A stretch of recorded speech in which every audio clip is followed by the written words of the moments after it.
I really think, how do we build the future? So I am a product manager, have been in digital health most recently.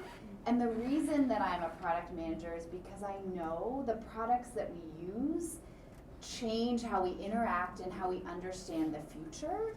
And so by changing the narrative on who's an investor, and then also changing the narrative into who we fund and who's building products, we have that opportunity to really build an inclusive future.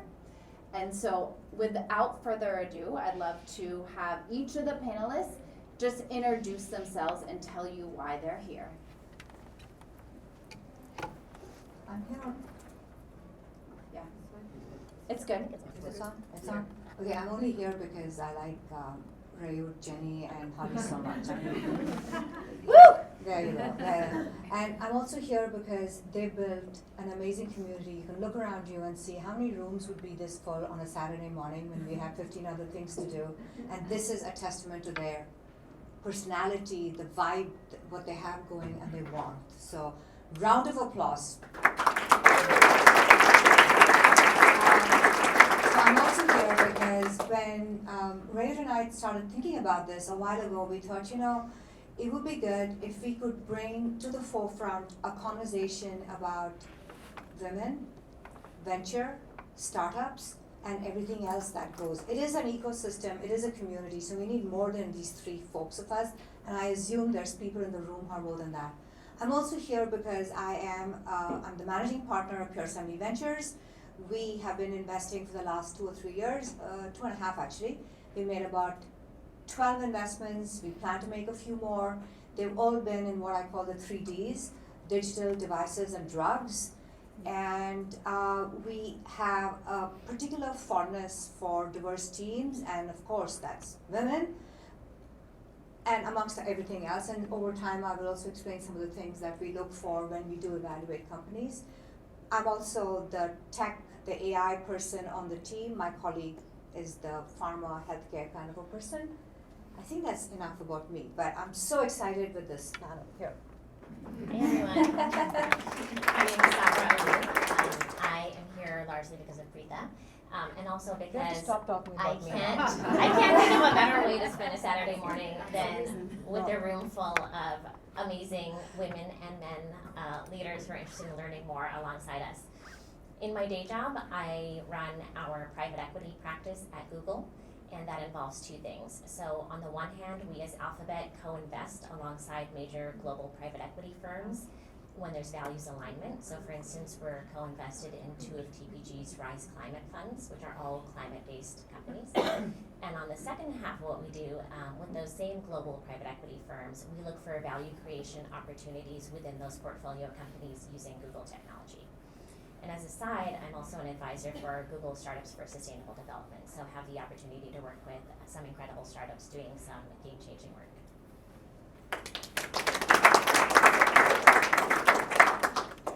Hi, I'm General Partner and CFO at Global Health Impact Fund. We invest primarily in healthcare, in digital health, telemedicine, medical devices. And our primary USP is that we are powered by clinicians. My business partner and the founding partner of the firm, he's an OB anesthesiologist, which explains our high interest in women's health. And that is actually also the reason how, right, and Jenny, we connected in JPM. We instantly hit it off because of our alignment in values and what we look for in a company and what our investment philosophy is. Where we are going ahead is we're trying to expand our network much more globally. Our impact has been pretty decent at a domestic level. I mean, we have been focused primarily in US, but given my background, I have worked in the Middle East, I've worked in India. The aim is to take our network and fund at a much more global level and also invest heavily into women's health and interact with women founders and entrepreneurs all over the world. Thanks. Good morning, everyone. It's a pleasure to be here. Definitely Saturday morning with a group of hustlers, which is always good company for weekends. I'm also here primarily because of Preetha. Last time we were going to mention your name, but also I've been a founder myself unsuccessfully, and I think 10 years back we didn't have I wasn't even in Silicon Valley. We didn't have the community and the support that is there today. So whenever I can get an opportunity to help, I'm always there. And in my day job, I run the product growth and partnerships team for Gemini. So I've been at the forefront of all the AI efforts, especially for consumer, across search, work tools, and also Gemini, the chat app at Google. So this is my office. So it's nice to be here on a Saturday morning. I've been at Google for about 8 years across multiple businesses. I've always been in tech. I was a product at Twitter before that, and then a startup before that too. I also invest in startups, so spending a lot of time with health is new to me, but I do AI, SaaS, deep tech, and consumer product companies, which there are few and far in between. Excited to meet some of you here today and see how we can help. Thank you. All right, so you heard a lot of people talk about community, so let's learn a little bit about who's in the room, and feel free to look around to see who you might want to connect with after. So who here is a founder? Raise your hand. Okay, awesome. Put your hands down. Who's considering being a founder? It's okay to put your hands up high. Who knows? It's all right. Amazing. And who here is investing? Okay. And who here is working in a larger corporation?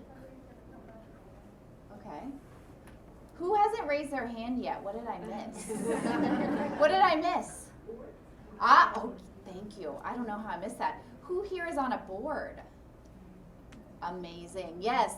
And thank you so much for that, because I think one of the if you know me, you know, one of the things that's really important is to help think about options. And so here we have investors and founders, but we also think a lot about advisors, as you just mentioned, or being on boards, and a lot of your skills in business or whatever part of the business can translate to supporting some of the products that are going to build the future. So all of you should feel welcome, and there's a lot of connections here. And so the first thing we wanted to talk about was trends in AI and innovation. And so I will ask that everybody up here on this stage share something, and we'll just go, actually, you know what, we'll just start and go the opposite direction. Around, trends either in innovation or in investment. Sure, I can start. So I think let's kind of, I want to level set where we are in the cycle, right? So I think 2 years back when we started, there was a Cambrian explosion of all of the tools and application in AI. It was very clear that the tools that are available are making it really easy to build new applications, both across consumers and enterprises. And that period of frenzy has really continued, right? Every person and their mom and their neighbor is starting an AI company. You could, I'm sure everyone knows several people who are doing it. And I think where we are in the cycle is we're entering, I've already observed in the last, several conversations that I've had with, founders and leaders in the AI industry that we're entering a period of rationalization, right? So as far as the state is concerned, a lot of the adoption was previously driven by boardrooms and just a lot of top-down pressure to just adopt these AI tools. But now the conversation has shifted from what tools you have to, I think Jenny mentioned in the beginning, what is the value of the tools that you're bringing? And there is a lot of conversation about what does the value of these tools look like? And unfortunately, it's not a linear value. Like, you see a lot of initial value, but then it takes a lot of time to reach a point where there's sustained competitive value in the ecosystem. So there's a lot of discussion about pricing. There's a lot of innovation happening in pricing and packaging, and how do you create a very niche wedge in the market where you can actually grow. I think that's a pretty clear trend from an adoption perspective.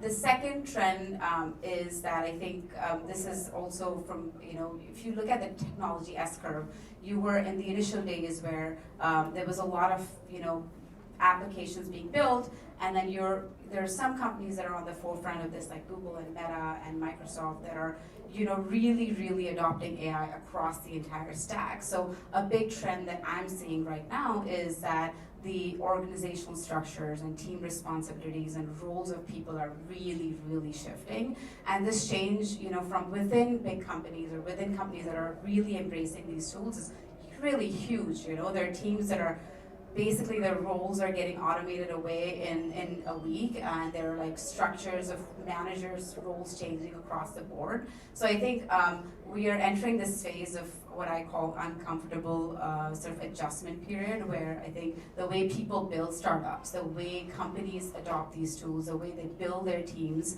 across the board is going to look quite different. And this is actually a quite stark trend. The way I'm looking at it, it might not be felt across all of the industries yet, especially finance and health, which I think it's taking a longer time, but I think it's going to percolate across the entire industry as well. I think those are, from an adoption perspective, two trends that I'm seeing. I think beyond that, it's pretty clear. Everyone has heard the word agents, I'm sure, right? I think agent is the new strategy word, I think. It's like everything is agentic, but I do think agents are really, really going to transform the SaaS industry, right? We're moving away from point tools that were built to solve one problem to a more horizontal tool that is going to be built with LLM, that has multiple touch points, that is not restricted with the database or one tool connecting with that product that you're building. It's going to require a very different way of thinking of building the product themselves. I think human in the loop still continues to be, you know, we're embracing human in the loop across the board. It's going to be a trend that I don't think we're getting rid of. I know people are saying everything is going to move to autonomous, but I think we're still very much dependent on human in the loop, depending on the risk and depending on the type of reward that you're looking for on the product that you're building.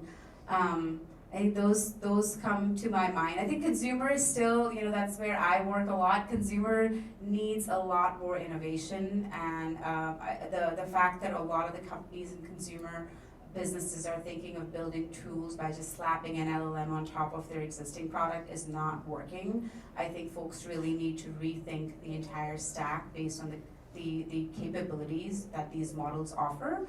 And really think of end-to-end in which they can build a whole new, not an incremental experience, but a 10x better experience across the board. So those are sort of the things that come to mind. And these are more observations than trends, but this is observations based on sort of the conversations that I've been having. Yeah. Among a lot of trends, pandemic was one of the driving forces. Of course, it was the worst thing that we saw in our lifetime, but also it propelled healthcare in a very different direction. Digital health, telemedicine was already a trend that was going up, but the pandemic propelled the innovation in that sector like crazy. A lot of startups that we are mostly in areas of these, and they are looking at making sure that remote is not a reason that you can't access quality healthcare, which is amazing. Another trend that I saw, again coming from the same root cause, was collaboration internationally. Yes, we have been working, many countries, we are working collaboratively for many years, but the pandemic changed this to much more collaboration. For me today, when I'm looking at it, it's much easier for me to access innovative ideas that are happening in other countries, access capital in other countries than it was back in 2018, 2019. It's not that Zoom didn't exist. It's just that, oh, if I can't see you, I'm not going to invest in you. That thought process has changed drastically. Another trend that I really adore, and I'm not exactly sure of the root cause of this one, but I still love it, is a lot of innovation in women's health. I mean, almost every startup that I see, fourth or the fifth startup is in the area of women's health or is with a female founder, mostly a combination of two. And many are addressing issues that sometimes you're like, why is this even an issue which has not been addressed for so long? Some of the things that we have in women's health are really archaic. And I'm not a clinician, but I get stunned when I'm talking to these founders. I was like, so tell me the gold standard. And when they tell me the gold standard, I was like, wait a minute, this was like 30 years ago. When I was a kid, are we still doing these things? Like even today in 2025? A lot of startups are changing this narrative. And that is something I'm so happy to be proud of. I'm proud to be a part of. So I guess I'm trying to think of things that haven't been covered already, and I think there are two. So one thing I've heard recently is data is the new oil in the AI era. And I think that's absolutely true. So companies will have to have a better purview on what data they're collecting and how they're using it and how they can monetize it and leverage AI tools with it.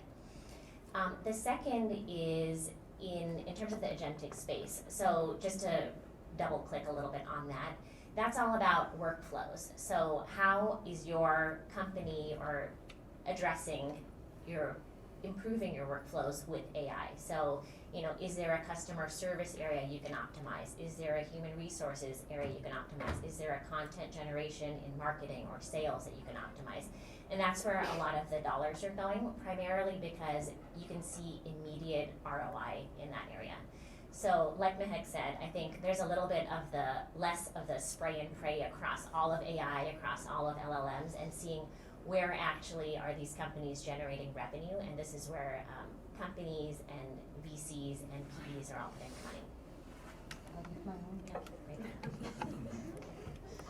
money. So there's good news and bad news, obviously. The good news is that last year, 2024, about $24 billion were invested by VCs in healthcare companies. And I'm just talking about the healthcare companies, probably more in the non-healthcare space. So that's the good news. And more good news, 30% of that went to AI-enabled healthcare companies. So the money is there. But when you look at that, you can kind of ask yourself, well, how will I get a slice of that pie? And building on what everybody else has said, VCs are looking for, now that the initial happy, joy moment is over about AI, we're looking for clear, measurable outcomes. We're looking for revenues. We're looking for signs of traction. In a sense, it's exactly what VCs have been looking at when they evaluate companies all these years. It's just that we forgot for a little while. And there was that cocktail napkin moment about 10 years, maybe 15 years ago, but that's past. No more cocktail napkins. I shouldn't say these things. Less cocktail napkins. let's modify. In healthcare particularly, and just like everyone said about the data deluge problem needs to be solved. In healthcare, AI is the only way to deal with all this data coming out and to translate that into actionable insights. Too much data, not enough insights. All these years we've kind of collected it and not done anything with it and written on a little piece of paper and tucked it away. That's done. We can't do that anymore. So that's number one. So if you're solving a problem in healthcare, this would be where I would start, number one. Number two, you also have to keep in mind that whatever you build, it has to integrate back into an existing workflow that the providers, the physicians, the clinicians, the nurses, and everyone else adopt. There's no point building this amazing building if no one wants to go live in it, kind of like that. So seamless integration into existing workflows. And then I think the non-negotiable, particularly in healthcare, is responsible AI. It's got to be transparent. We've got to have privacy, security, and everything else that that goes with it. And bias. Not enough is said about it, and probably less will be said about it right now, but let me assure you that investors and LPs who invest in us are absolutely going to look for, where's your data coming from? Is it a strong, diverse data set? Do you have access to something unique and proprietary that nobody else has as far as the data is concerned? And what have you done to remove the bias in these data sets? Because we know, and I've got a pharma person sitting right there, that's Divya, who's now with Sheetal Partners, but she will tell you that pharma, for all what they're saying right now, knows and understands the importance of diversity in these data sets and removing bias. So this is mine. I got my own. No, thank you so much. And I want to just remind everybody, we are going to allow you to ask questions afterwards, so please be writing things down. You can keep the mic because I'm going to ask you. So one of the things that I heard, and just want to make sure that everybody's understanding, because we talked about VC and LP, and so maybe if you could just explain a little bit what Okay. that means. Okay, that's cool, because when I was a startup founder just like you guys, and I didn't know these things called LPs existed at that time. I was very naive. I mean, I was a scientific founder and all, straight out of, anyway. So, PhD. But the way the whole system works, and it's a money system, it's a finance system. So yes, we will change the world, we will make better things happen. The future of health is in our hands, but it is run on you, the founders, making money for the VCs who make money for the people who invested in them. The people who invest in VCs are called limited partners, LPs. They're typically corporations, they could be rich people, high net worth individuals, it could be family offices, basically people with a lot of money to put in about 5 million, 10 million, this, that, and the other, maybe 250K. So they put money into us, we hope in order to improve the future, but we know we have to make returns for them. We turn to you, the founders, to make those returns for us. So when we ask you for, what are you doing, what's the company about, please keep that in mind. You could be solving the most difficult women's health problem in the world that no one has looked at, like you, for example. At the end of the day, I want to be sure that you also understand it's a business, and I need to hear that business speak. I need to hear, where is the money going? What are you doing with it? And how are you going to make my money back? Preferably in 3 years. That would be awesome. So that's how the wheel turns. The LPs invest in GPs who invest in you. You make money, and it goes all the way back. We don't keep a lot of it. I mean, yeah, it goes back. Amazing. I am gonna just add one thing and disagree with her. You should ask her as well. Okay. The PE part. Do you want to talk about that? Well, I mean, private equity is largely the same. It's But different. larger check sizes generally, but I think there's an increasing blurring between venture and private equity, particularly in the growth equity phases. It's more or less the same. But one thing I would encourage people to consider if they are looking for funding is to look beyond private equity, look beyond venture capital. There are a lot of good corporate resources that we'll get to at some point. But also, Haley, convertible notes, I think that's a really good strategy. Keep in mind that venture was first created in Silicon Valley to fund outlandish projects that needed huge capital infrastructure, so huge CapEx costs. And now we've kind of flipped the model, even though we don't need all of that CapEx, so VC may not be the right vehicle for you. Oh, that's true. Don't take VC money until you're ready for it. You have to be ready for it. You start with, just as she said, you start with high net worth individuals, family, friends, that kind of stuff, and then angels. And when you're ready, then you come for VC money, and everything has pluses and minuses. Today I'm being a real this side and that side. On the plus side, when you do take VC money, you will get access to their networks, people like Sabira and Mahak, and we'll pick up the phone and say, hey Mahak, can you help this person with their Gemini? So networks, absolutely. On the other side, you will give up your equity, but what's the point of having all that cash or equity if you're running out of cash? So, but don't take VC money until you're absolutely ready, and then PE money comes in later. So, sorry. Amazing. So I do want to just give a different narrative as well, because you said the LPs are rich individuals, and I do. No, you're right. Tell them. Okay. To me, it's a good panel if there's some disagreement. So hopefully you came for that. So one of the options is I want to change the narrative because I want more people to understand that you can be an investor, whether it is angel or maybe an LP. And there are specific funds in specific areas in which you might be really interested too. So I don't know if anybody else can speak more to that. Yes, amazing. So let me add a nuance to that. I mean, our fund also works in the same way as Preetha mentioned. You have LPs, they give the money to the GPs, we pass it on to the founders, and yes, we want exits in 3 years. There's a little difference in how we function. A lot of our LPs are actually individuals who are clinicians. We are very heavy on the clinician aspect and the focus. And here is the most, even a better part. when we invest in a company, of course we bring in the money, but we also bring in the expertise. Our own LPs are actually advisors in our portfolio companies. And this is purely voluntary. This is not like, oh, you want to invest with us, you also got to give us so many advising hours. No, we don't. Clinicians are a busy lot. If I tell them to sign such a paper, they would be like, no, you're not getting my money or my time. This is purely voluntary. Because they also want to see where their dollars are going, what we are working on. And the startups benefit very heavily from this. Because many times startups, yes, you will have a technical person who is leading your entire technology, the science aspect of it. But it always helps to have a little thought process and advice from other brains. And especially clinician in healthcare is important because they are the end user.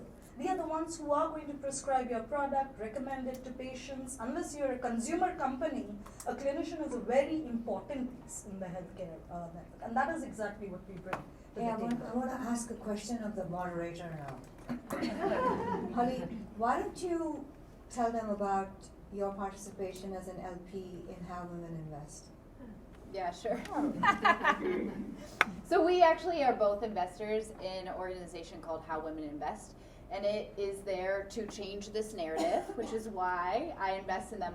But we only fund female founders, and that's because we know, unfortunately, VCs only give 2% of funding to female invested companies, even though female funded companies or female founded companies return 34% higher on the investment. So it's a smart investment for me, as well as being able, just as you said, to be involved and see the pitches and then possibly be on the board or support those founders. So it really is a community when those founders come in, which I think it matters which VC you are working with as well. Small check size. If I don't say it right, then I get the prep. No, so the other thing that really, part of that changing that narrative is helping inform people about how to be an investor. And then this is, as my whisperer said, it is a smaller check size too. It does not have to be 5 million. There are much smaller check sizes. Again, that depends on the VC. And then there is angel investing. And there is a whole range of what that means as well. I am in an angel investing group as well that is there to learn. So I am leading due diligence because I wanted to be a better investor and I wanted to be a better advisor to the startups that I advise. So I want to be on the other side, seeing that data room and helping write that report to the angel investors. So I'm very involved in that as well. There's seats up here in the front. We Alina, love for get here. people. Yes. Alina's a VC. Another VC. VC, Yeah. yes, who actually works in healthcare as well, Yeah. with scientists. Amazing. So we talked a lot about VC. Yes, exactly. Because we talked a lot about VC, and we also said don't necessarily take that money. So I'd love to have your thoughts on other options for funding. Yeah, I was going to add to the previous point as well. I think the way I think about this is that right now, we're all very fortunate. Capital is pretty cheap in Silicon Valley. You can get money if you try hard enough and if you hit more people. However, it is a question of value versus how much control you want to relinquish of your company. And so you have to think about what is the value that will help you get to the destination that you're targeting. And in the case of AI companies, the dynamics have actually changed quite a bit. So I was at as a seed investor dinner, and they shared with me that 2 years back, pre-AI era, the amount of time that a startup would take to reach a certain run rate was about 28 months, and they would do it with $7.6 million of Series A or seed capital. Now that number with AI tools has reduced to 1.2 million of capital for the same run rate, and within 12 months. So what that means is your time has almost gone to 1/3, and your capital needs have significantly reduced because people are more productive, people are able to use a lot of off-the-shelf tools, cloud is cheap, I think there's a lot of enablement that's already happened. Adding to building being easier, the enablement and the ecosystem that you have is also easier. So what that means is that people who were earlier, operating in this SaaS VC era where, VC was not only becoming like a stamping thing, right, like social proofing your company, but also there were certain milestones that you needed to meet, and then you would get the capital. That has changed, because if you have certain amount of startup capital, that could be through friends and family, angel allocation, you do reach a certain point, which is pretty good. Like, you'll reach $500,000 run rate in a few months. It's shocking for me to see how many startups are reaching that. 3 months with their job, they would start a company and they have commitments of $500,000 to $1 million from customers already in place.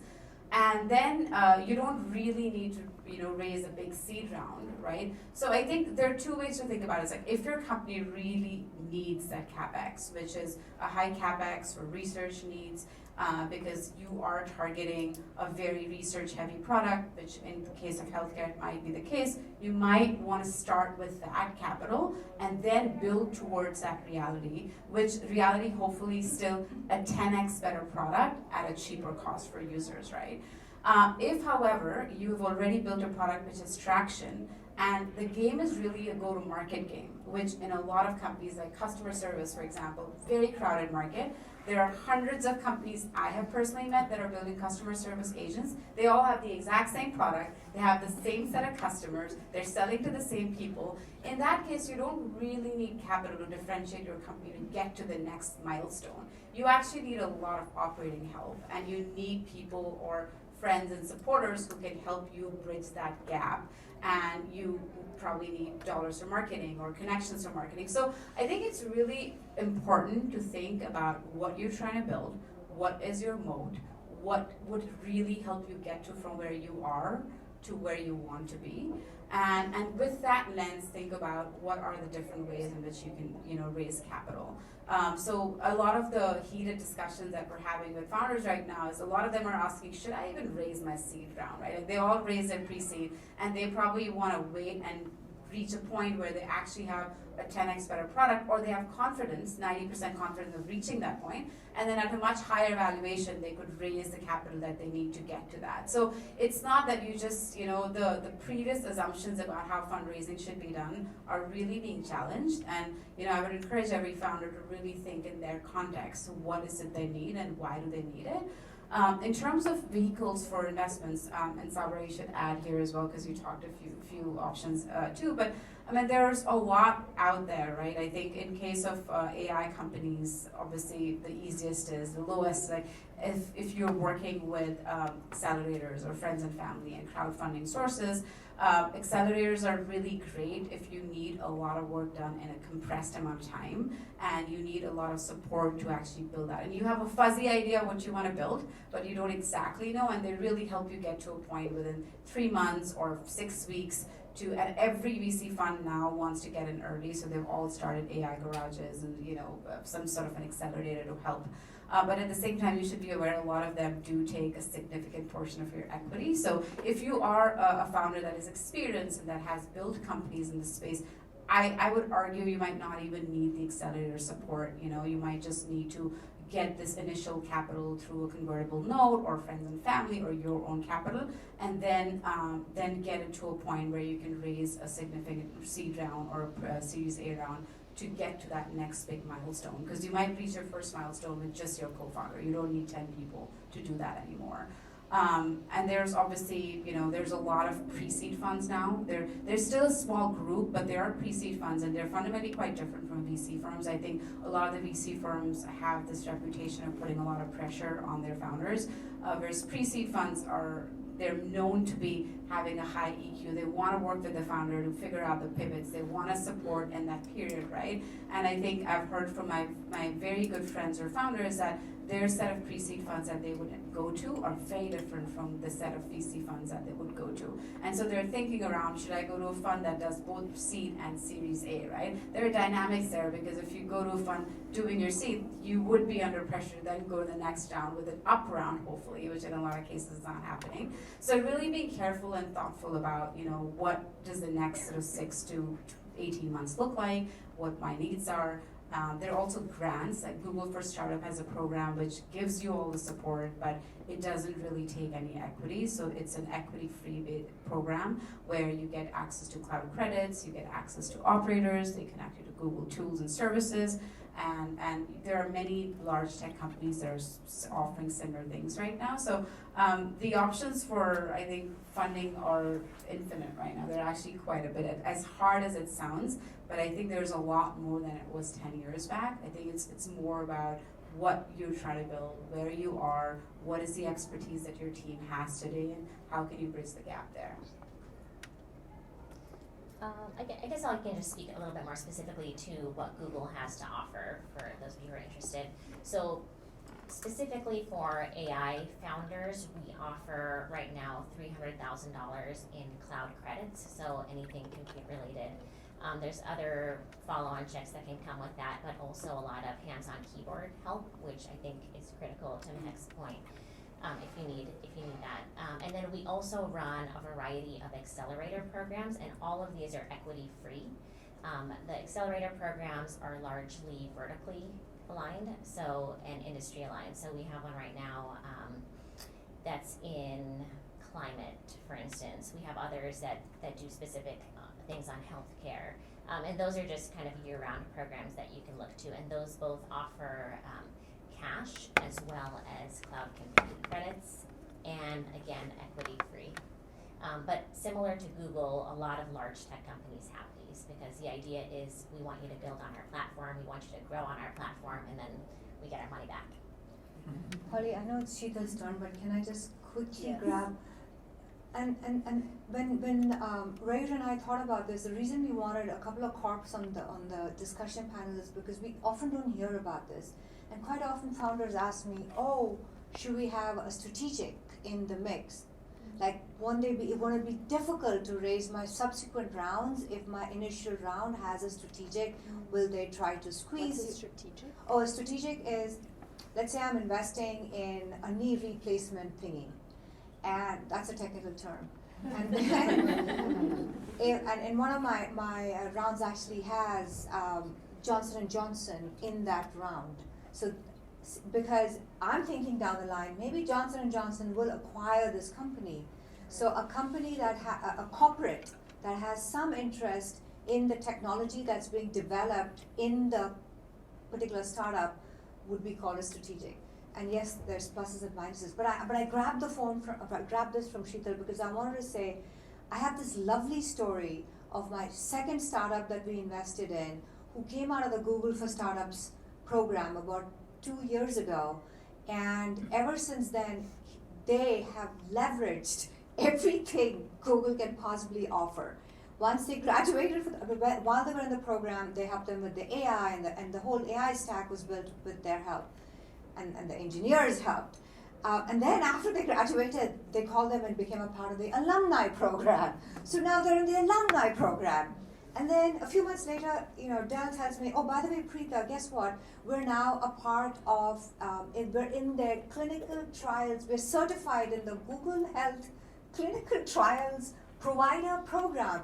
I said, "That's amazing." And so on, and so it keeps growing. And just now I have introduced him, I have asked his account manager, you have to know your account manager, who has introduced them to other people who can take their AI technology to the next level and have partnerships with people that they can be selling to. So it's good. Think about it, and think about being a part of one of these. It doesn't have to be Google, it can be Microsoft or Amazon or who else is there? NVIDIA. Oh, we heard about them last time, yeah. So, sorry Sheetal, back to you. So, as my colleagues discussed, there are many financing options available. And yes, this is the bare minimum that somebody who's financing you brings in the money, brings in the capital. It's a very fair question, and you should ask this as founders. What more do they bring besides capital? What value do they add? What is it, do they have a network that can help in future funding rounds? Something that can help today in the growth of the company? How can they both work with you? This concept of where VCs are not kind to founders, yes, it's common, and I'm embarrassed to admit, yes, it does happen, but it doesn't have to be that way. There can be true collaboration. Yes, some decisions will be hard, they will be painful for either of the two sides, but if your objective is aligned, that you want the company to prosper, to grow, and to have a reasonable exit whenever is the right time that both of you can come together, that is a true partner. And that's the person you want who is writing your checks. I mean, somebody who writes your checks and they are dictating terms without even understanding the pain that you're going through is not really a partner you want, nor do you want their money. I'll just close that at this point. Amazing. So we've heard and really seen the value already of a community like this, being able to have different viewpoints, different perspectives, and for you to think about different options, whether you're coming in on the investment side or on the AI side. And it's just so important to have this type of community and discussion, and we'll go to questions in just a minute. But I wanted to give each of the panelists a chance just to bring it back to innovation and the future of innovation. So we talked about different paths, but as we think about how do we create this innovation and what are some of the things that anybody on the investment side or founder or anybody in between should be thinking about for investment in AI? I know that was one I didn't prep you for, but. I would say, and this, I'm personally biased because this is my own background, but I think, we, like Preetha said earlier, there's a lot of data but very little information. And I think that's because all of us are still in silos, whether that's in our own industry or our workplace. And I still think the best breeding ground for innovation is anything cross-functional. So look to different industries, look to different people, expose yourself as much as you can to things that are outside of your comfort zone or outside of the box. And I think that's where new ideas gel and form. I love that. She's got hers. I think I really want to piggyback on that point. Some of the observations I've made more recently are a lot of companies that are doing really cool things are bringing expertise and learnings from completely different industries and then bringing them to their own industry, right? So the more you can think outside the box, and I know this is cliched, but really outside your industry, because what happens is when you're really just narrowly focusing on health or finance or one specific industry, you're thinking in that box. And right now is the opportunity to not think in the box, because there are these tools that are available that will enable you to build things that were not possible. So a lot of our startups that I've funded or I work with, they build a board of advisors that are completely from tangential industry or orthogonal industries, right? So there's a lot of work, for example, happening in defense right now, and there's a lot of work happening in space tech. And people were building those, even our government is run by completely different people right now. But I think if you look at space tech companies, they're bringing in people from non-space tech expertise and really bringing, folks from databases or folks who've run, regular enterprise tools and actually bringing them into space. And I think that's a really interesting trend, because earlier people would not bring folks from outside of those industries. And so for folks that are in healthcare, I think definitely look outside healthcare and see how can we bring in consumer expertise? How can we consumerize this experience? Because earlier we had all of these constraints that we were working with that no longer might exist in the next 10 years.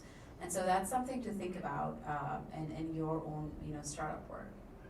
I just love that, because interdisciplinary thinking is absolutely key. But the point that I want to make about innovation and where it comes from is, to me, it's usually a problem that somebody somewhere faces.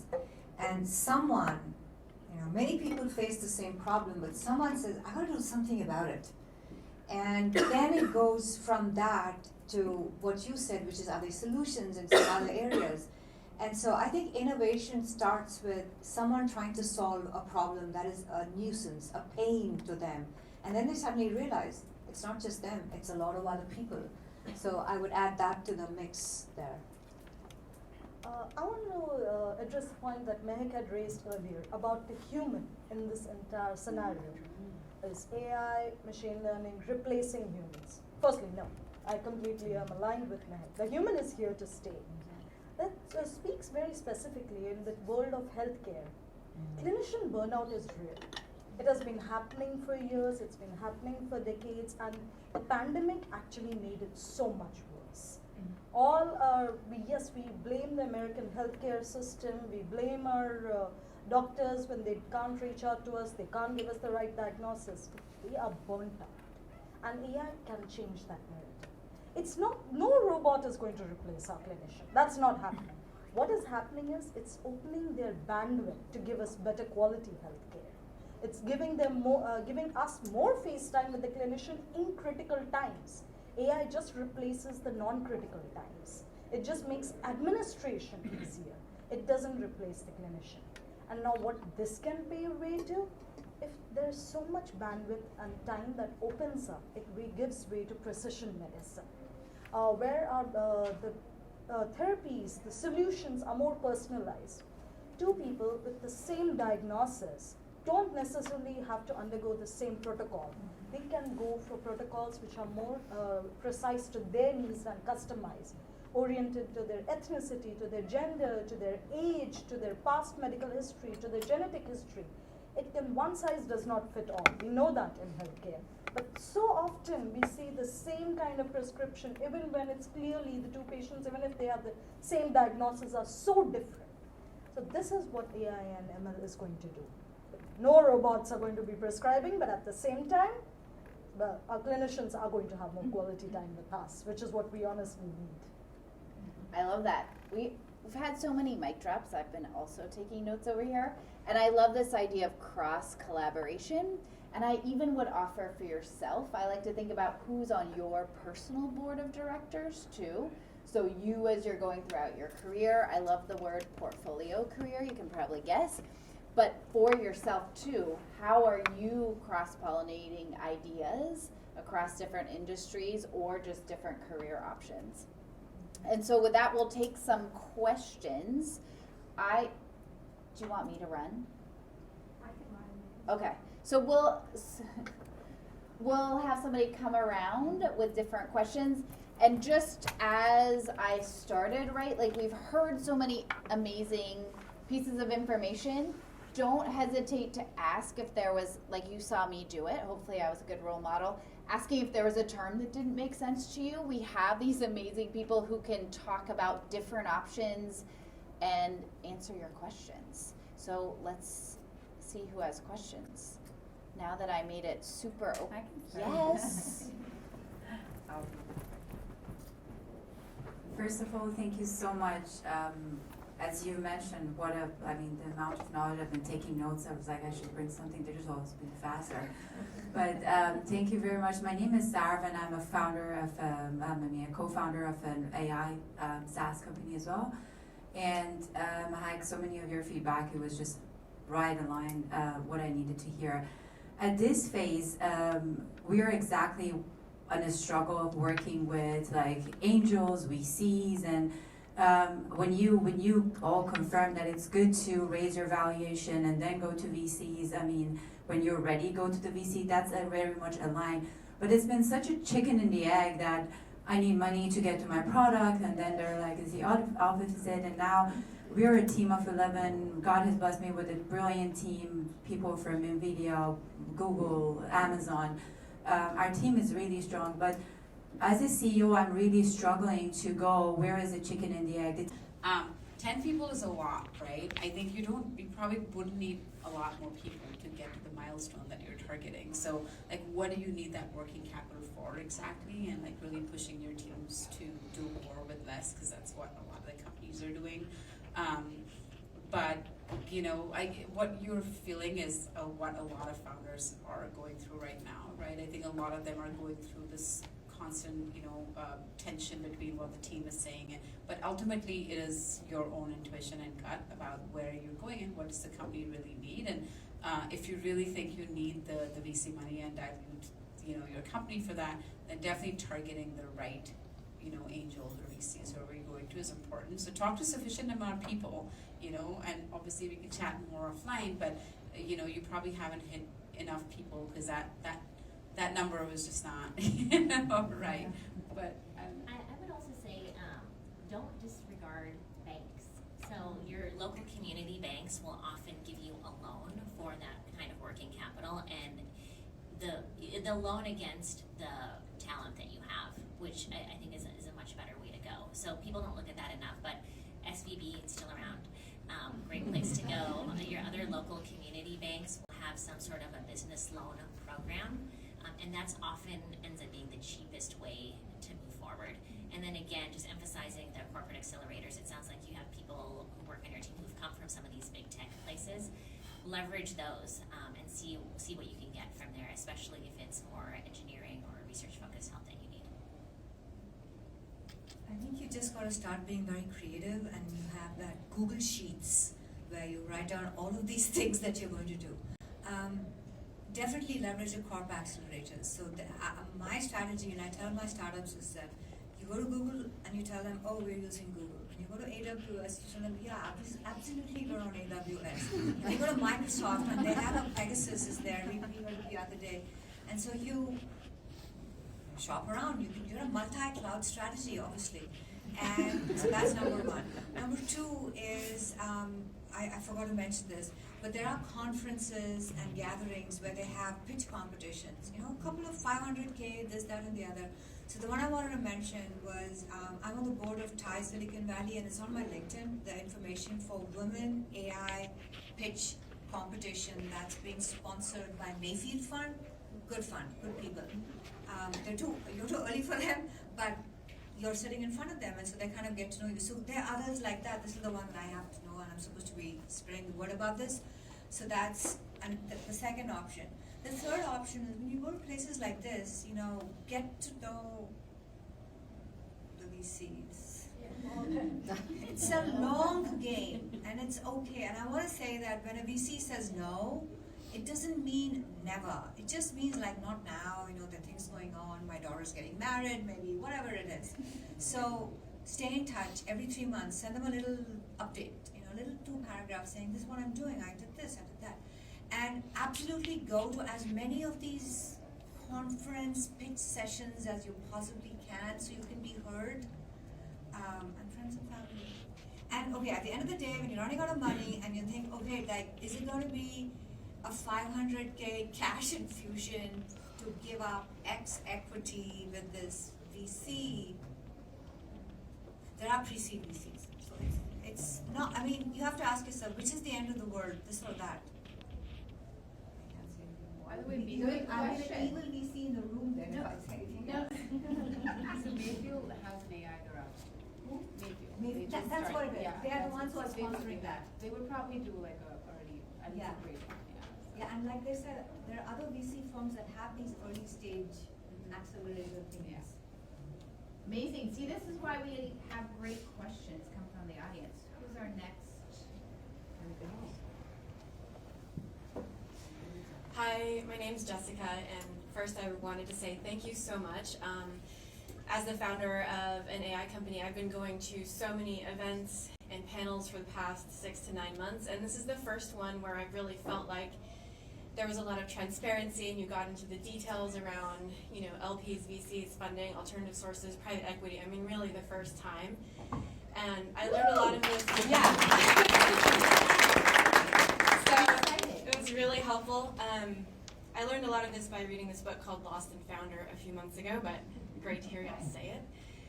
And I wanted to say, I was just at a conference last weekend called MicroConf, which is all about bootstrapped SaaS founders and people running very profitable business through bootstrapping and just becoming profitable really early on without taking any VC. And there were, out of 200 attendees, I think there were 10 women, so come next time. Anyway, my question is, so I'm doing that thing that you mentioned, Preetha, I think that was your name, okay, so I've been running a personal brand for 8 years, and I saw a problem I was having in my industry, and when AI came onto the scene, I was like, oh, I want to solve this problem using AI, and so that's why I founded my company. And but I'm at that moment where it's kind of the make or break moment, and I know I have this problem, and it's like this gut intuition, and of course doing market research and stuff, but it's like that belief that then I will find, oh, everyone else also has this problem too. It just seems like such a Hail Mary, and I wonder, are there other ways that you advise your startups to think about positioning, like besides just doing ideal client interviews and having personal experience with the problem they're solving?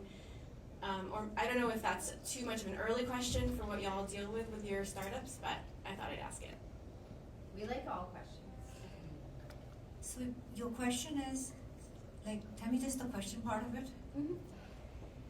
So you said often people found companies because they're like, I have a problem in my industry and I'm going to solve it, and then you find that a lot of other people have that problem. Have you found that? Well, I don't know yet. You haven't. Then you haven't found that. Well, so the way I understood is how do you,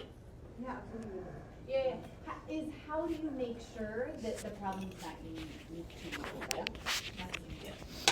You have to do the customer discovery, you have to do the research, you have to ask Gemini research, deep search. Deep research, which apparently will do the research for you. It takes time, but it'll do it for you. I think there's no, and you have to talk to folks and, kind of understand that. Yeah. And then you also find out, is, as they say, is it an aspirin or a vitamin? And Yeah. then, which part of it? And then you have to figure out, what's the money in that? How are they currently solving this problem, and how much are they paying to solve the problem? So classic stuff that they talk about in every startup, this thing, and you have to have answers for that. Otherwise, I can say from a product perspective, so one of the things, I love to listen what people are saying. Yes, I'm listening, but I'm also listening for what they're not saying. So I think it's really important, and I don't know what this problem is, but I think it's really important to take a bigger picture and be really careful about how you're asking the questions and how you're listening and how you're looking too, because often people will say, right, I want a faster course when a car is available. And so when I've been building products, people just don't dream big enough for me. And so I have to be really thoughtful about how I do those interviews and how I'm listening, because maybe they do want that car, but they just hadn't thought about that. Yeah, because I was working in virtual reality, and so they're like, yeah, I want to move pieces of paper around in virtual reality. That, that's what they told me. So I think there's a piece of that, of how to be able to dream, but then how to also validate that need is there, even if they might articulate it in a different way. Yeah, the only thing I would add here is, so you're trying to figure out what is your total addressable market. This is a critical question any funder is going to want to know. And if it's not there, then I would pivot to something where you see that there's going to be a larger problem. So I see tons of pitches about, one that I just saw was a combined washer dryer that uses recycled water. Great idea, right? What is the market size for that? So maybe like New York City. How many people in New York City? I mean, if the problem is too small, ultimately, it's not worth your time. So I would also be realistic with yourself and say, maybe there's a nugget here that I can work from, but maybe this is not the exact right problem that I'm trying to solve.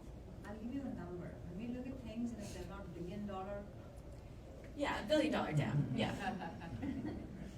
That's why we talked about different funding models as well. they're nasty old VCs. Keep your hands raised. The banner white. Hi, thank you so much for this morning. Couldn't imagine a better place being on a Saturday morning. Right. My name is Ajanta Nariani, and I'm the founder of Mental Load, an agentic AI personal assistant for life management. Coming from both work and personal experience, this is, oh my god, a need. As I'm building the product, Preetha, you did, and a few others did as well, mention don't go to a VC until you're absolutely ready. I would love to double click on what ready means. Elements I've heard are show PMF, and PMF has a broad range of definition. I would love your perspective. Okay, so let me just tell you, start with a step back. Remember matchmaking? Like, different people.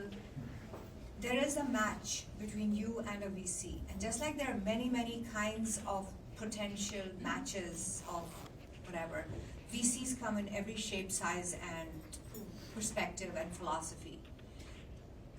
Your job is to do that research with that Google Sheets, of course, where you figure out, you look at the website, you talk to people, you figure out, what do these folks invest in?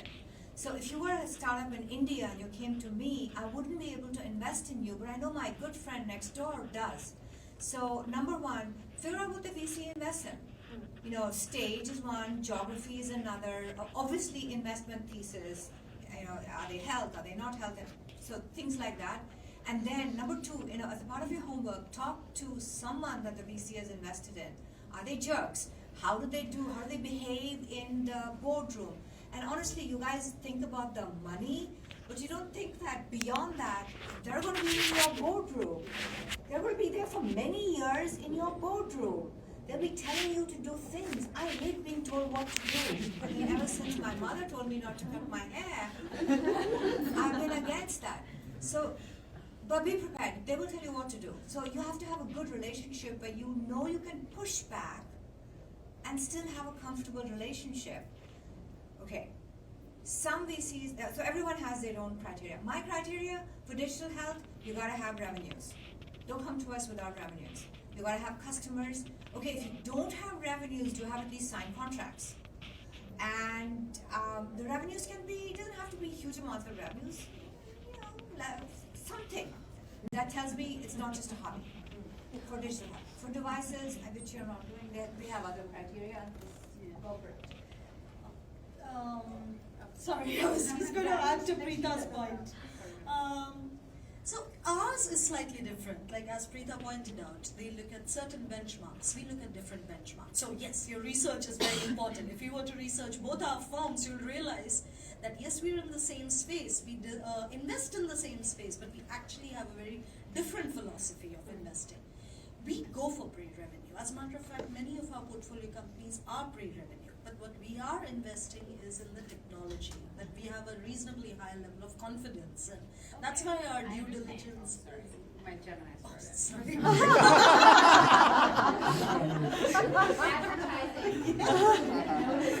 I think you said okay. I thought okay, Google. Due diligence process is very technology centric. That's where we go. What we ask for is at least an MVP, and we want to see an ability that you can raise capital from angels. We want to see you have that at least. You've been able to raise capital. You have something that is a working model, and then we can talk. We're perfectly okay pre-revenue, but revenue would be nice. But yes. So I completely am aligned with Preetha's point. Do the homework, do the research. You will find a right partner. There are so many options out there. There will definitely be someone. If you're saying you haven't found the right partner, I would say the research is not substantial, rather than saying that there is no right partner. I would say yes. Just not that. Hey, so the problem that you're targeting is a really hard one, right? Personal and work assistants. This has been my life with Gemini, and I used to work an assistant before. So the surface area of the solution that you can build is really high, right? You can be helping a person across multiple dimensions, and there is a clear reason for you to, for a VC to say, well, why wouldn't Google or Amazon build it, right? So I think for you, and I think this is a really good problem to solve, but something that requires, I think what I just said, 10x thinking, right? Like there is a design and modality aspect of it where someone has to really rethink how an assistant interacts with a human being using LLMs. And I think it might not fall under traditional VC and startup relationship, right? So if you've heard about this company, Superhuman, they are, I think, were a really good model of how they built a much better, email many years back. And Rahul actually wrote a blog, which is one of my favorite blogs, that talks about his journey of how he built it and how he approached investing with that. And the challenge with a product like this is that you have to reach that moment of what is that moment that really defines why your product would be able to solve the problem that you're saying, because it is a really hard problem to solve, And so what is that one insight? Is it a hardware play? Is it, you've simplified the inference cost, and so it's just really fast and it can sit on other products? You might not have revenue for a long time, but is there some user traction on the areas that you're... So I think really, it's similar to the research point, but it is different in the sense that you're also competing with a lot of these big techs who are trying to build something with a lot of data and a lot of access to users that they already have. So how do you think about distribution? What is your strategic aspect of why would you be able to distribute it better? How would the design be so much better that the user would use a net new assistant to improve their lives and works, because it's a really hard space. So I would probably spend a lot more time on why I'm solving this problem than why I would go to a VC. Like, I think that's how I would put it.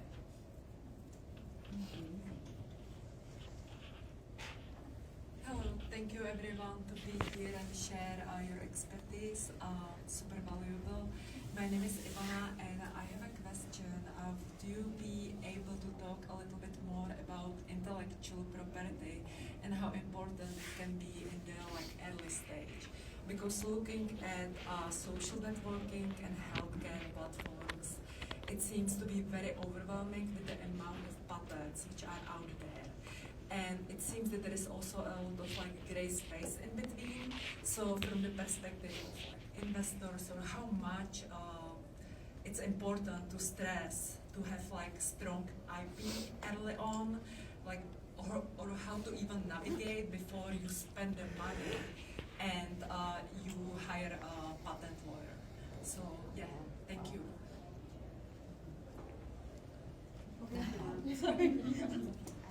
So one of our panelists has to go, so we'll just give her a great round of applause.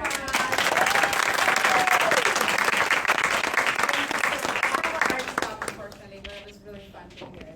Thanks for having me. What did you say? Oh, IP. Is it important? Yeah, it's important. Okay, the importance is different depending upon the space. Obviously, if you're in, say, one of Elena's companies, scientific research sort of thing that's come out of some amazing institution or the other, and it's looking to be acquired by Divya's company, which is Sheetal Partners, and it's sort of pharma or something like that. I think you should address that, Divya. It's super important, and she can tell you how they evaluate these kinds of things. If it's a software sort of a thing, then it's sort of, Mahak is already shaking her head and saying, yeah, okay, say it. IP is actually less and less important. I would say the acquisitions that we make and the investments we make are largely based on talent versus IP. But again, I think in the bio space and in the hard science spaces, it could still have some value. I was mainly wondering about the software, Yeah. because for a lot of the apps and I would say don't waste your money on an IP lawyer. Yeah. Okay, thank you. Okay. But we will just answer the question around how pharma thinks about IP. So for pharma, IP is everything. So I would say invest all your money, get your IP first, and then worry about the rest of it. Because if you don't have a strong IP, nobody's going to touch you. Introduce yourself. Yeah, I'm Divya Yenagotra. Nice to be here. Great panel, by the way. What do you do? Yeah. So I work with Sheetal Partners. We do a lot of due diligence and transaction advisory for healthcare companies. So we help them divest, out-license, get bought by companies. Yeah. So Divya comes from many years in the pharma industry, which is not revealing to you guys. I've been in 26 years in pharma, In 23 Syria. working for big pharma, J&J, Novo Nordisk for 10, Sun Pharma, heading all of their global programs. Yeah, that's thank you very much.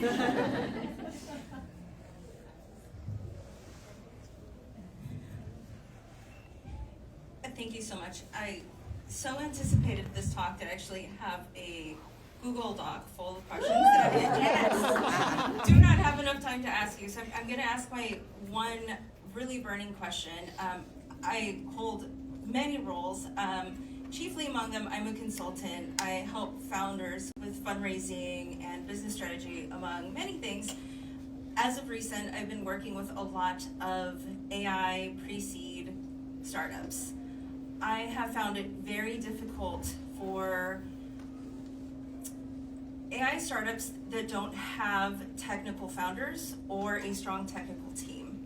So my question is a little bit twofold. I think primarily I want to know, are we barking up the wrong trees? Or are there some examples that you can share of successful startups with a non-technical team, or are there pieces of advice or strategy that you could give to in this competitive space to founders that don't have a technical background?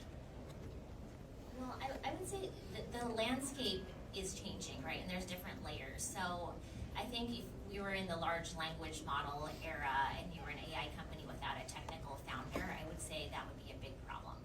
Now that we're moving more into the application layers, I think if you have strong business people who know how to address business problems, that's really what the applications are trying to solve. So I would emphasize that.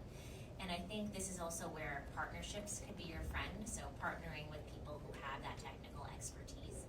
But it's really how you pitch it. But I definitely would say stick to the application versus like the infra layer for the founders without technical. You know, it comes back to the same thing, which is it's all about the money. And if your team has managed to gain traction, customers, revenue, and this is Sabira's point, if the BD part of it is good, then at the end of the day, those numbers speak for themselves.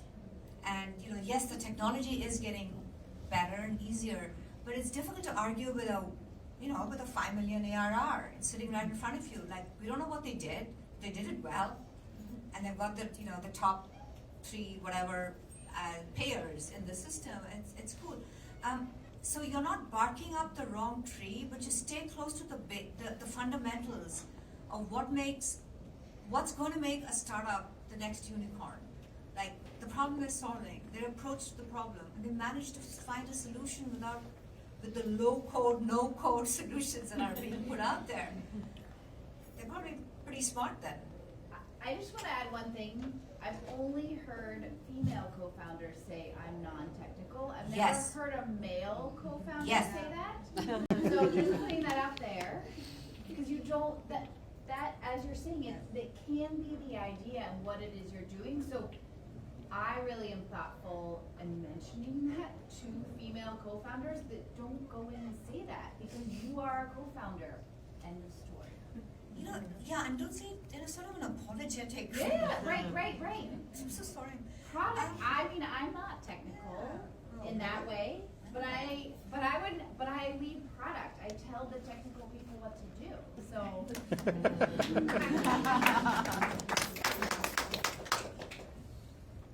The mic is coming. I know this side needs some love. Yeah. Hi, my name is Liza from Liveritas. Preetha, we've talked a couple of times in the past. I was waiting for your follow-up. Sorry, we got busy. My apologies. I remember the company. Yeah. So Liveritas Biosciences is a pre-Series A startup. We accelerate the drug development industry through our digital labs. We turn scientists into superhumans. And I'm a biopharma insider. So how we are being due diligence right now. So our traction is at 1.5 million forecasted for this year. We've already generated, yes. But my question is, it's very hard to get into the biopharma sector and generate revenue. Now, our revenue is at 1.5. It's not the same as $5 million ARR.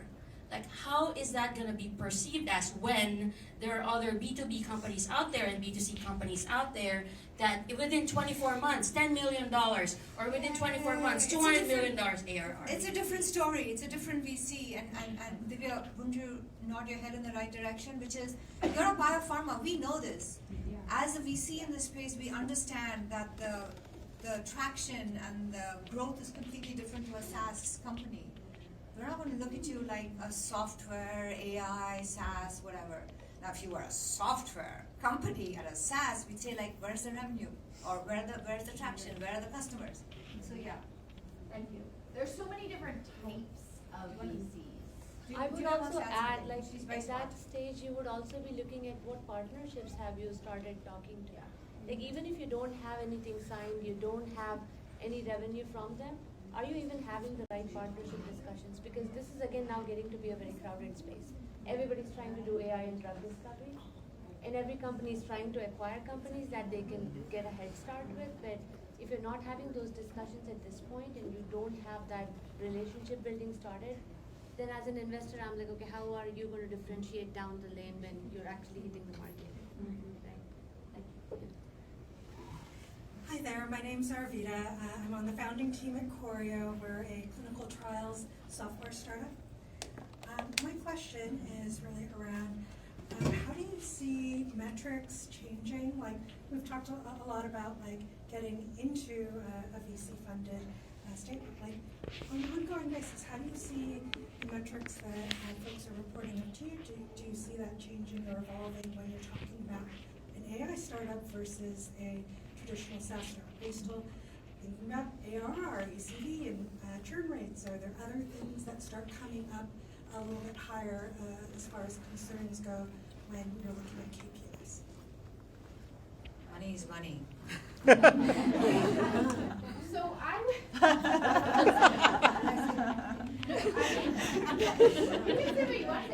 would just say I do think privacy matters and accountability, and especially, well, she said when you look at AI, what are some of the different metrics that you're looking at? Oh, not just revenue. Right. And so I don't just look at revenue, but the reason is because those are the things that can close down the company. And so that to me is really important. And I mean, I have built software as a medical device, so there's a lot of things you need to have in place. And so then when it goes under design controls, right, like so it's the quality piece as well, and that you're thinking about that from the beginning. And then the other piece, because I have also worked at pharma, is how are you thinking about globalization too? Because where the data, that especially with AI, right? Are we going to be under U.S. rules? Are we now going to go under what the laws are in the EU, and then where you have to host data? So I need to work with somebody who's thinking about those things now. Not that you have it all planned out, but that you have that mindset going forward. And that's not exactly your question, but I would look for some of the things that you're saying to indicate that. Otherwise, the partnerships can't go if you're not being thoughtful, because pharma is very risk averse. The only other thing I would add is I think AI has increased ADD for investors, meaning that your time to value needs to be faster because the landscape is changing so quickly. So you'll still have to report on a lot of the same things, but the expectations of what you deliver are going to be much quicker. So your run rate is essentially shorter. I'll try to take an example from Holly and be a little more thoughtful about this. In healthcare, if that's the space you're in, it's absolutely critical. We look for a strong, diverse data set, as I said. We look for privacy, we look for transparency.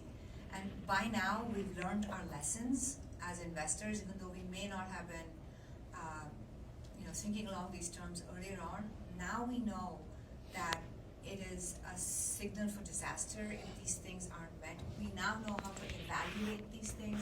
AI is going to be there, machine learning is going to be there. It is inevitable. We really need products, technologies which are continuously improving, which are continuously adapting, changing. But what is the main agenda? What is the problem you're solving? Who is the audience you're serving? We are an AI startup makes no sense at all. I mean, I don't really understand what that means until you tell me what is the problem that you're solving. Perfect. I have one last question. Okay. So Sabira, when all of these companies are going to grow up and they're going to become huge successes and they're going to come to you for corporate investment, they want Google to acquire them. Can you help them think about what they ought to be thinking about to get there? Sure. I think probably the same things you're thinking about now, just at a larger scale. So, I mean, when you're looking to get acquired by a corporate or any other company, we're generally looking for a white space where it's cheaper to buy than build on our own. So, with a lot of the AI applications, that's the number one thing that we evaluate is can we just integrate it into our products easily and more cheaply and better than somebody else could. If you have something novel, if you have a great team, again, especially in SaaS versus your IP, we're looking at that as a real boon for us. So just keep those things in mind. Awesome. So maybe one last question. Hi, my name is Maria, and I'm the founder of For Women's Health. which is a company to help women find the right provider for their specific needs. And I'm launching the beta now in the Bay Area. So I was wondering, I will be looking for angel investment. What will make me angel invested company?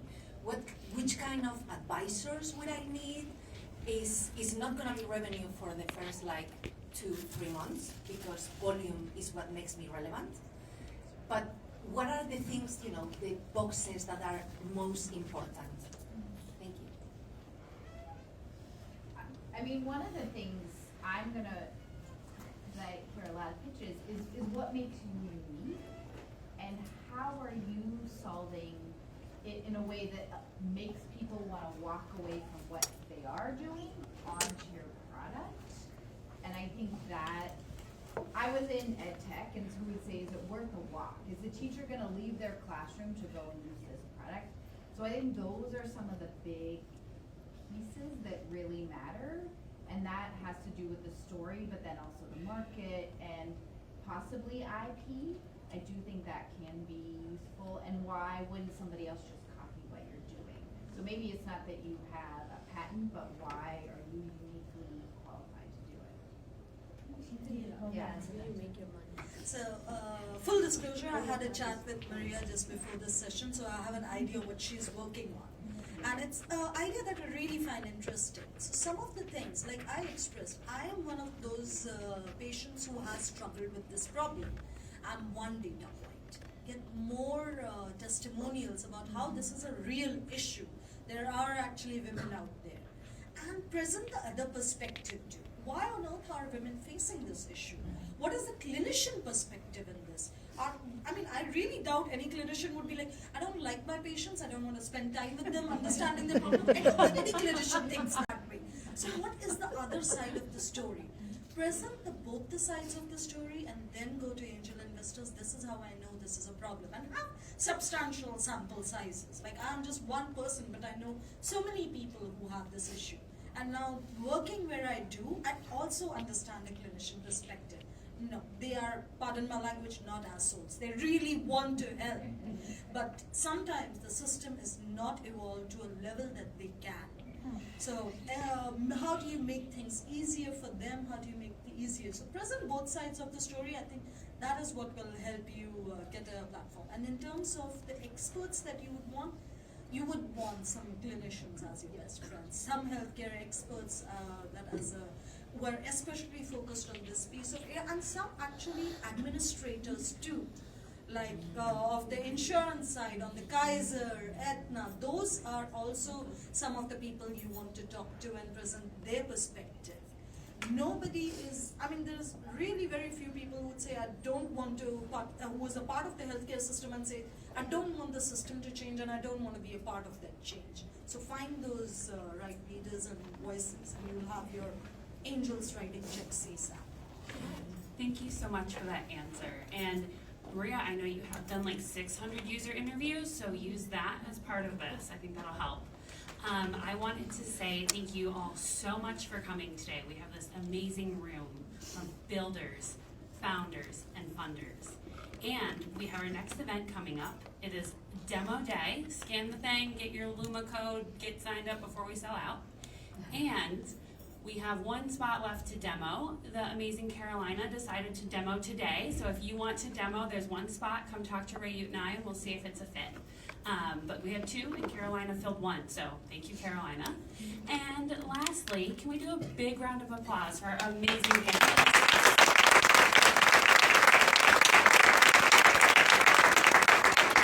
I think my mic's still on, so I'm going to say one last thing. Very prepared. But I wanted to, if you are a VC or investor, raise your hand just so that people can see who you are and come to you. Not be scared. Hire. Okay.